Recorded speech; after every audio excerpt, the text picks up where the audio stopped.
there was a woman who wrote this letter. Ang sulat niya ganito, every time I look at people, every time I watch TV, I see couples. In restaurants, in church, I see couples. Sabi niya, lungkot na lungkot siya kasi wala siyang kakopong. Sabi niya, when will I ever find someone who will fill the hole in my heart? Lungkot, no?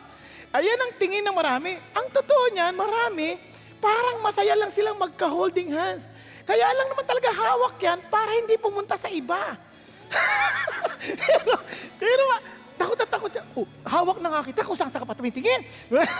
Pero mga ganun. No, joke lang yan, pero ito.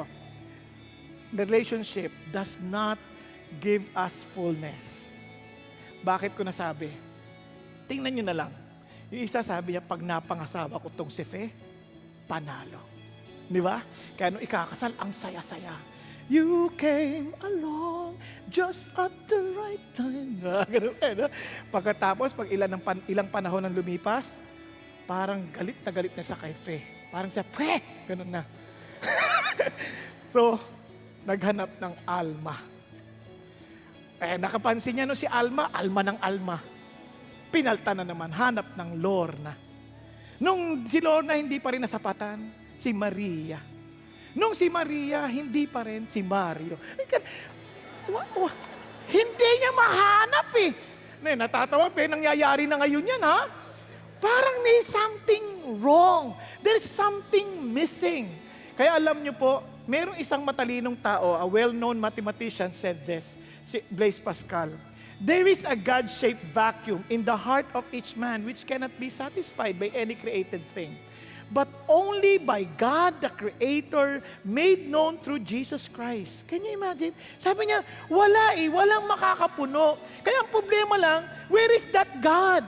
This is why Jesus Christ was telling His disciples, there is no other way for you to be filled, there is no other way for you to find fullness of life until they come to understand that I am here. I did not forsake this world. I came here. I died for this world. I rose again from the dead because I want to tell the world that I came to save you. Anong sabi niya sa mga alagad niya?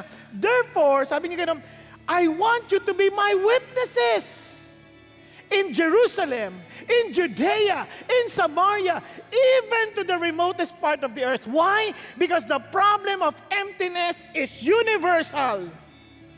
Only God can fill. Kaya kung magiging honest lang tayo, alam natin parang there is something missing that kung hindi Diyos, there is something wrong. Hindi natin ma-figure out. Maraming tao, they could not figure that out because they don't want God to be placed in the equation. They always want Him to be set aside. Kaya sabi ng Lord, I did not leave you. I'm telling you now. Kaya nga, but you need to be filled with my power.